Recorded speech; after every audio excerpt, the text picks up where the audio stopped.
8 pelajaran setelah 8 tahun pakai mobil Eropa bekas. Apakah menyesal? Apakah senang? Apakah sedih? Apa saja suka dukanya? Kami akan bahas di video kali ini.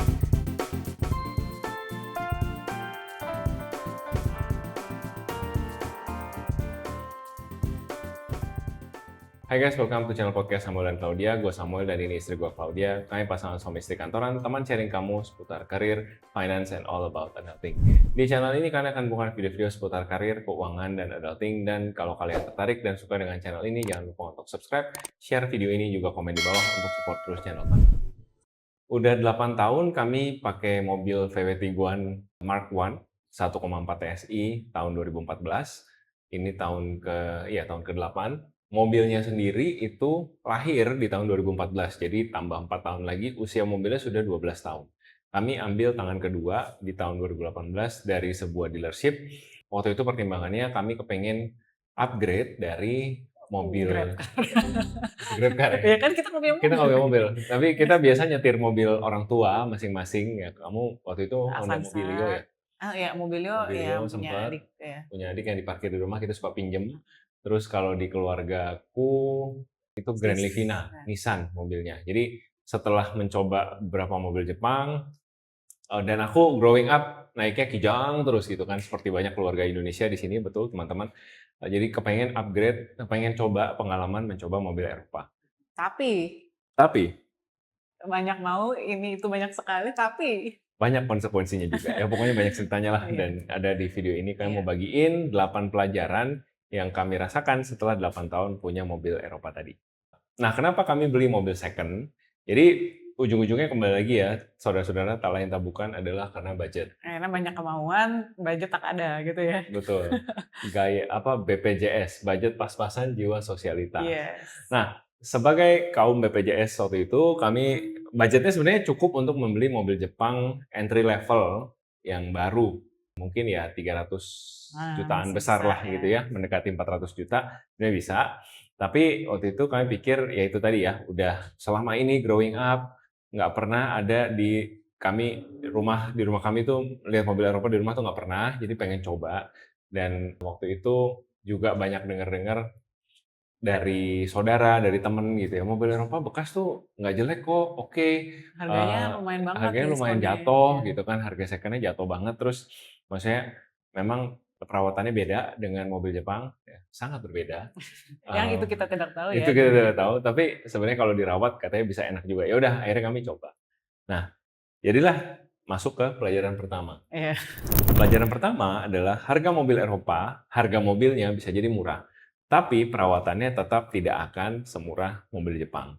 Kalian berangkat dari Avanza-Avansaan, mobil 300-400 juta Jepangan, upgrade ke mobil Eropa, mungkin secara budget untuk akuisisi mobilnya 300 jutaan tuh banyak pilihan mobil Yang Eropa second yang ya. second, yang udah 4 tahun ke atas tuh yang bagus-bagus banyak pilihan. Tapi hati-hati dengan perawatan mobil ke depannya. Bahkan sesimpel oli aja. Oli ini banyak yang bilang mitos gitu ya. Tapi kalau kalian tanya-tanya, gabung ke komunitas, ngobrol-ngobrol ya, sebenarnya bahwa operating temperature-nya mobil Eropa itu lebih panas daripada mobil Jepang, sehingga dia akan lebih cepat membakar oli. Kalau di mobil Jepang kalian bisa masukin oli, lupakan, mungkin setahun masih banyak gitu ya, normal. Kadang ada juga yang 2 tahun, 3 tahun, Saya atau nggak pernah ganti oli. nggak pernah ganti oli. Avanza dulu. Ya, ada kali papa kali yang ganti. Enggak, kayaknya nggak Nggak tahu pernah. deh. Tuh, 4 tahun nggak ganti oli. Nah, kalau di mobil Eropa jangan coba-coba. Olinya beda ya. Kalau kalian mau nurut nih sama spesifikasi, kami kan pakai Volkswagen. Volkswagen tuh dia ada spesifikasi olinya sendiri. Nah, oli yang ada tempelan tulisan di labelnya ini meet Volkswagen Criteria Specification, itu harganya bisa 2 kali lipat dari harga oli-oli lokalan. Jadi harus siap-siap dari situ dulu. Ini baru olinya loh. Baru olinya. Iya. Nah, nyambunglah ke pelajaran kedua, yaitu kita harus punya mindset preventive maintenance. Mobil Eropa itu kita ngerasain lah ya, maksudnya secara performance, secara kenyamanan tuh beda dengan mobil Jepang. Dan Betul tidak? iya, betul, Betul ya? kenyamanan dan keamanan sih. Kalau aku tuh berasa banget, kayaknya tuh lebih apa ya? Lebih stabil kalau di jalan tol. Iya. Terus kayaknya lebih kedap, ya nggak tahu juga ya. Makanya ini mungkin teman-teman yang ngerti mobil, mobil Toyota atau Lexus juga mobil Jepang kan ada juga. Ya nggak tahu sih, cuman maksudnya dibandingin mobil yang dulu-dulu gitu kayaknya lebih mantap nyetirnya, pintunya pas ditutup juga lebih dep gitu bunyinya. Betul. Ya, jadi kayak aku personal ngerasa kayaknya lebih aman dan stabil. Nah, tapi itu semua datang dengan harga yang harus dibayar. Harganya adalah tadi preventive maintenance.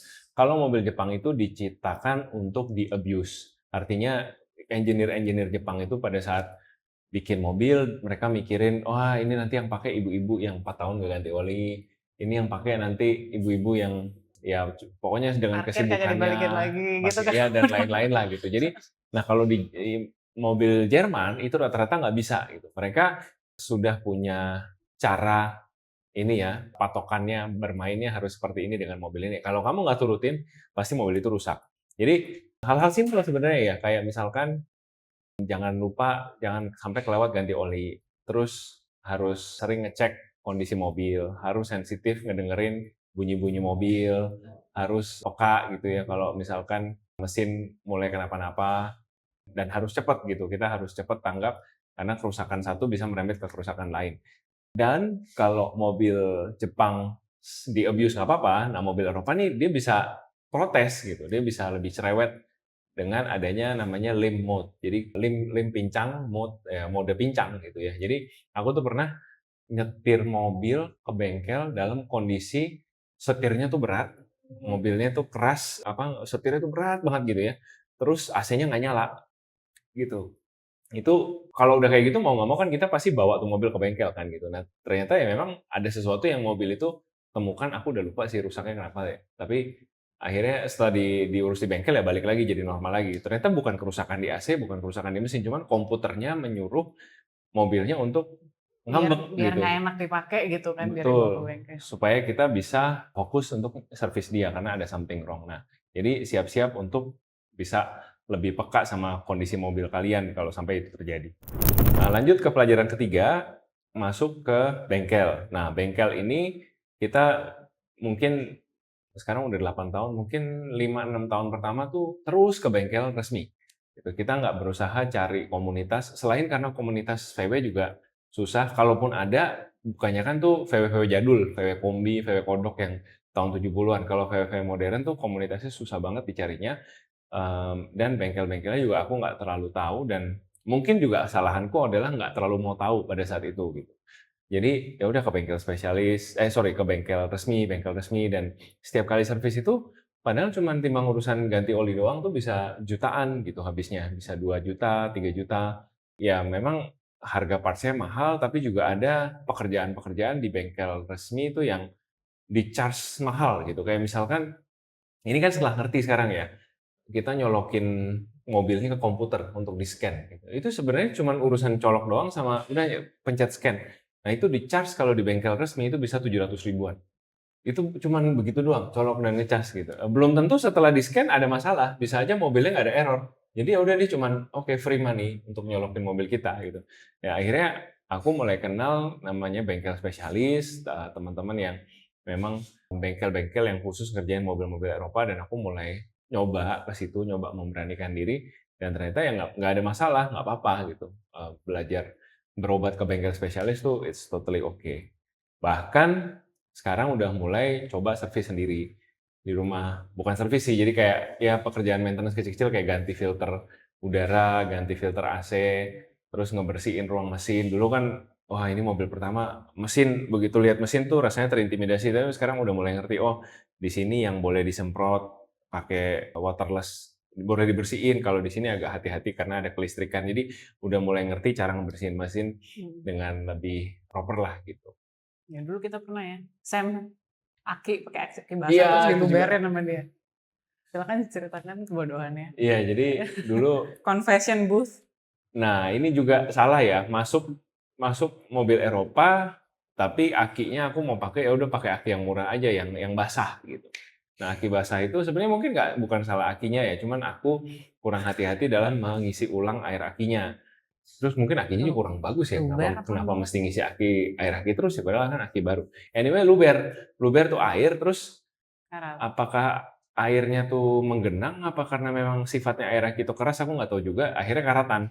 Jadi karatan tuh, karena karatan ruang mesinnya, wah gawat nih kalau sampai keropos, akhirnya bawa ke mesin, bawa ke bengkel di servis, dikikis, cat karatnya, untung baru surface rust aja ya, dan akhirnya dicat ulang gitu. Ya. Ya, belajar lah, semuanya belajar. Pusing. Pelajaran yang mahal. Ya. Masih berhubungan dengan pelajaran ketiga, pelajaran keempat adalah mau mencatat dan ingat semua penggantian parts dan servis. Jangan langsung mau kalau ditawarin dan disuggest apa-apa oleh bengkel dan kita harus kenal mobil kita sendiri. Ini juga sampai sekarang aku masih lakukan, jadi setiap kali ada penggantian apa tuh aku catat sedetail mungkin, ada bond dari bengkel ya, treatmentnya apa aja yang dilakukan, aku ketik di Excel. Supaya nanti kalau aku perlu ingat, aku nanti bisa cek, oh seal timing chain udah pernah diganti belum ya? Kapan ya terakhir ganti oli mekatronik ya? Kapan ya terakhir ganti apa, itu semua tercatat di Excel. Jadi nggak ada sampai, wah udah baru aja diganti padahal masih bagus, harus diganti lagi tahun depan cuman gara-gara aku lupa. Itu juga hati-hati juga, karena bengkel ya bagaimanapun juga mereka kan they make more money if you use more of their service. Jadi pasti kan akan berusaha upsell. Kalau kalian nggak inget, kalau kalian salah, ya nggak catat, dan nurut-nurut aja sama bengkel, ganti parts yang sebenarnya masih baik-baik aja. Itu sih yang penting. Oke, pelajaran kelima harus pintar-pintar mencari suku cadang ataupun part yang lebih murah daripada yang dijual di sini gitu ya. Kalau Sam sih akhirnya mengakalinnya beli parts-nya langsung dari Cina, ya, karena kan mobil kami Volkswagen. Somehow Volkswagen itu sangat populer di Cina, jadi ada pabriknya ya bahkan ya. Volkswagen tuh kayak di sini Toyota, di Cina tuh Volkswagen gitu. Iya, begitulah teman-teman. Mobil yang semua orang pakai gitu. Banyak lah, banyak banget. Jadi parts-nya itu juga di sana banyak banget. Jadi kami banyak beli parts dari Cina, Sam pakai Alibaba ya, dan semacamnya itu beli terus kirim ke rumah adikku yang kebetulan tinggalnya di Singapura. Import tax-nya lebih murah, Ya. terus lebih aman juga, maksudnya pasti nyampe, sampai, nggak nyasar, nggak hilang di jalan. Pas kami berkunjung atau pas adikku ada pulang, ya udah kita bawa ke Jakarta untuk dipakai. Ya tapi juga itu ya terbatas ya, nggak bisa semuanya dibeli di sana kan. Tentunya parts-parts yang generik, parts-parts yang emang harus ganti tiap tahun, kayak tadi filter-filteran. Ya kalau untuk parts-parts yang spesifik, yang irregular atau yang maksudnya ya kita nggak ngerti juga ya there's no way getting around it ya. Palingan ini sih, cari distributornya. Jadi beruntungnya akhirnya bergaul sama teman-teman yang juga pakai Tiguan, juga anak VW juga gitu. Jadi tahu, oh kalau mau beli shockbreaker ke sini, dia tuh yang masukin brandnya dari luar ke sini tuh, ini distributor, harga nggak akan lebih murah lagi dari harga dia. Itu info-info kayak gitu bisa dapat di komunitas. Ya, dan itu adalah poin selanjutnya, yaitu harus ikut komunitas. Betul, harus gabung sama komunitas mobil, yang untungnya akhirnya aku ketemu. Jadi mungkin 3 tahun terakhir ini ya aku gabung di komunitas Tiguaners Indo namanya. Ini komunitas khusus Tiguan Mark I. Jadi Tiguan kan ada Mark I, Mark II. Kalau yang teman-teman mungkin lihat yang agak lebih baru, yang grillnya lebih tipis, nah itu Mark II. Kalau punyaku yang Mark I yang bentuknya agak lebih membulet bodi mobilnya. Nah, ada komunitas pengguna Mark I gitu. Dan yang aku seneng dari komunitas ini adalah semuanya tuh spiritnya DIY, dan ayo kita betulin bareng-bareng, dan modifikasinya tuh nggak yang oke biar bergaya, biar mufflernya bunyinya lebih gagah gitu, kita ganti knalpot supaya bunyinya lebih keren, atau pasang filter yang kebuka supaya udara yang masuk lebih, atau tune up supaya mobil lebih kencang, enggak. Jadi lebih kepada bapak-bapak yang pakai Tiguan ini untuk harian. Jadi relate lah sama aku yang juga pakai ini buat harian, buat nganter anak tiap hari ke sekolah. Jadi it's very helpful. Shout out buat komunitas @tiguaners.indo. Teman-teman bisa buka, cek IG mereka, dan kalau ada yang mau bergabung, mau tanya-tanya, more than welcome to join us. Kita ada di Instagram dan forumnya ada di Facebook, tapi forum berbayar, members only area, di mana ada toko spare part-nya juga, yang kalian bisa beli spare part dengan harga murah. Kalian bisa akses itu setelah mendaftar jadi member tetap. Sejauh ini bayarnya sih cuma sekali sih untuk masuk jadi member. Jadi silahkan bergabung. Pelajaran berikutnya, tadi kan saya udah sempat bilang bahwa parts mobil Eropa itu mahal-mahal banget. Jadi kemarin ini kita baru dapat Klaim asuransi. Ya, klaim asuransi, ada inilah ya, bukan accident juga sih. Jadi lagi pulang dari Semarang, tiba-tiba di jalan tol mungkin apa ya, karena Jadi kecepatan tinggi gitu kan. Ya, betul. coba yang Kayaknya nyetir. kayaknya itu patahan antara jalan dengan jembatan. Kan aspalnya bentuknya nggak melandai gitu tapi patah kan. Nah, pada saat patah mobilnya kan sedikit lompat terus dia jatuh lagi gitu kan. Nah, itu tuh kebaret sama dek plastik yang ada di bawah. Jadi dek plastik ini sobek, terus yang dirasakan di dalam kabin tuh tadinya kan kedap gitu kan. Begitu sobek, bret, suara angin tuh masuk ke dalam gitu. Jadi berasa banget, oh ini ada apa gitu. Ya udahlah Kira-kira panik gitu. lah, pokoknya cari tahu segala macem. Jadi kita ke bengkel cari tahu harga ganti partsnya dan lain-lain. Ternyata partsnya harus diimpor langsung dari Jerman. Hmm. Tutup plastiknya loh ya. Terus tanya-tanya harganya 20 jutaan. Shock nggak? Shock. Udah mau marah nggak mau marah. Tapi untungnya kami join asuransi mobil. Nah ini asuransi ini untungnya mengcover semua-muanya ya. Jadi tinggal bayar klaimnya berapa? 500.000 ya? 300 ribuan per 300 per accident. kejadian. Ya, jadi ya udah untungnya di cover sama asuransi. Nah, ini mungkin pelajaran juga buat teman-teman yang punya mobil Eropa udah tahu partsnya mahal-mahal, jangan coba-coba kayaknya nggak pakai asuransi karena beneran itu mahal banget dan kita udah capek lah yang namanya berantem urusan mobil tuh kayak aduh nih mobil apa buang aja kesel gitu kan jual aja ganti mobil apa AG atau apa gitu yang murah meriah Suzuki gitu kan. Tapi ibu nggak mau. Tapi ya udah Saya akhirnya sih mau Innova Zenix gitu, ayo. Tapi kan ibu nggak mau. ya udah jadi oke lanjut lagi gitu tapi memang harus pakai asuransi karena kalau kayak gini-gini itu lumayan banget. Kemarin itu juga sempet ya aku yang nyetir sih jalanannya agak sempit terus papasan iniannya cover spionnya ya copot Plastik cover itu spion itu berapa 1,5 juta harganya. Plastik loh guys, plastik bukan spionnya 1 biji, cover covernya spionnya. doang plastiknya doang ya itu juga Ya, di ya klaim asuransi penting asuransi. lah. Kalau kalian mau ambil resiko, sebenarnya lihat mobilnya ya. Kalau mobilnya banyak parts-parts plastik, kayak Tiguan ini lumayan banyak parts yang plastik ya. Apa spion tuh plastik kan. Terus bagian bawah tuh dia ada over fender tuh plastik. Terus deck bawah tuh banyak plastik semua gitu. Nah, plastik itu kan nggak bisa di-repair. Kalau mobil kalian banyak kalengnya, nah kaleng itu kan bisa ketok, bisa dirapiin. Kalau mobil kaleng itu kan bisa diketok lagi, bisa dibalikin, bisa didempul lagi, dihalusin lagi. Dan biaya repairnya, sebenarnya kalau kalian pinter-pinter nyari, nggak jauh beda antara mobil Eropa, mobil Jepang. Ya intinya kan bikin mulus lagi gitu. Yang bikin si parts Jerman mahal, karena kan tadi kalau bilang, ya harus diimpor langsung dari Jerman. Sementara kalau mobil Jepang, mungkin kalau karet-karetan kalian nyari yang KW-annya di sini juga banyak gitu. Tapi kalau Eropa tuh ya agak susah di situ. Dan yang bikin mahal sebenarnya yang bikin si dek bawah itu jadi 20 jutaan. By the way bukan cuma dek bawah, jadi dek bawah sama ada tutup wheel cover kiri dan kanan gitu. Nah itu 3 item itu total sama pemasangan kemarin pas lihat billing asuransi itu 20 jutaan. Yang sebenarnya bikin mahal kan bukan barangnya sendiri, mungkin import duty-nya, terus diuntungin sama pedagang dan segala macam. Jadi kalau kalian masih mau pakai mobil Eropa dengan tenang, ya ada baiknya sih invest di asuransi ya, asuransi mobil. Karena pasti kepake, pasti tiap tahun untung. Pasti tiap tahun ada aja kejadian yang bikin kita klaim dan oh, duitnya balik nih gitu.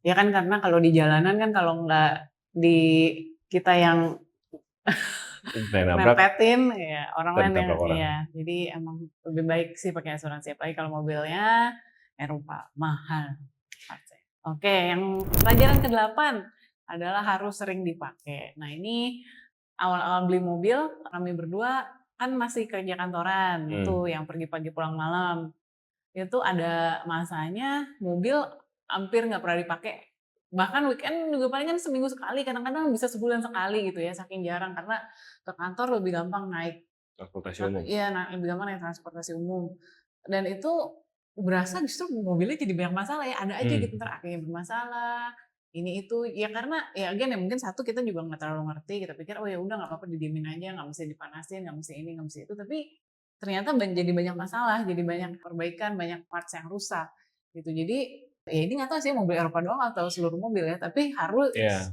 ya kalau ada mobil sih ini harus sering dipakai lah kalau didiemin doang pasti cepat rusak gitu pasti akan ada aja masalahnya. Ya sering juga dengar, bukan di kami sih, cuman mobil yang jadi sarang tikus, mobil yang kabelnya digigitin tikus karena diparkir di garasi terus, nggak pernah dikeluarin, itu bisa juga terkejadian. Tapi kayaknya khususnya untuk mobil Eropa karena mobilnya emang agak lebih rewel ya, dan banyak part-parts komputer juga yang bisa jadi error, bisa jadi kotor karena debu gitu. Jadi kalau kalian pakai kan kalian cuci, kalian lihat gitu ya kondisi mobilnya kalian pada saat dilap-lap kan dicek gitu dan kadang ketika dipakai itu kan olinya tuh ngalir ke seluruh mesin, air radiatornya juga mendinginkan gitu. Jadi selama mesinnya bekerja dan ada sirkulasi bensin di dalam, itu juga membuat mesinnya bersih juga sebenarnya gitu. Jadi kalau kita nggak pakai, nggak tahu ada laba-laba masuk, bertelur, ya itu jangan deh pokoknya. Mendingan rajin-rajin dipakai, rajin-rajin dinikmati mobilnya. Kesimpulannya adalah, apakah nyesel? Apakah akan beli mobil Eropa lagi? Nyesel sih enggak, justru jadi banyak belajar. Meskipun saya sering dimarahin sama istri saya, tapi ya udahlah itu bagian dari belajar dan membuat saya jadi lebih pintar, membuat saya jadi lebih menghargai mobil. Bahkan salah satu project skill upgrade tahun ini adalah saya mau coba bisa ganti oli sendiri di rumah. Jadi doakan ya, semoga berhasil projectnya. Kalau kedepannya mau beli mobil lagi, mungkin akan kembali beli mobil bekas lagi. Mungkin akan beli, nggak tahu nih, antara mobil ICE atau mobil listrik. Mobil listrik menarik karena murah, tapi juga maksudnya hariannya murah, tapi juga nanti kepikiran setelah baterainya soak, gimana gitu ya. Jadi banyak pertimbangan. Sementara mobil ICE juga menarik dan masih banyak model-model mobil second lagi yang tahun 2018 yang saya pengen coba. Bahkan mobil yang lebih tua pun saya penasaran, tapi kayaknya iman istri belum cukup kuat untuk diajak mengasuh mobil tua banget ya. Jadi kira-kira seperti itulah rencana ke depan. Oke, apalagi? Bagaimana sebagai ibu rumah tangga? Apakah akan beli mobil bekas lagi? Ya pokoknya yang nggak ribet lah, yang nggak ribet, yang jarang rusak, Istri mah begitu. tapi yang tetap cakep dilihatin, kalau jelek males. Oke, itu dari kami soal mobil. Bagaimana dengan kalian? Ada yang mau punya mobil Eropa juga, ada yang sedang rawat mobil tua juga, ada mungkin yang mau bagi tips supaya mobil kalian tetap awet, dipakai lama. Silahkan share di kolom komentar. Take care and see you guys in the next video. Bye!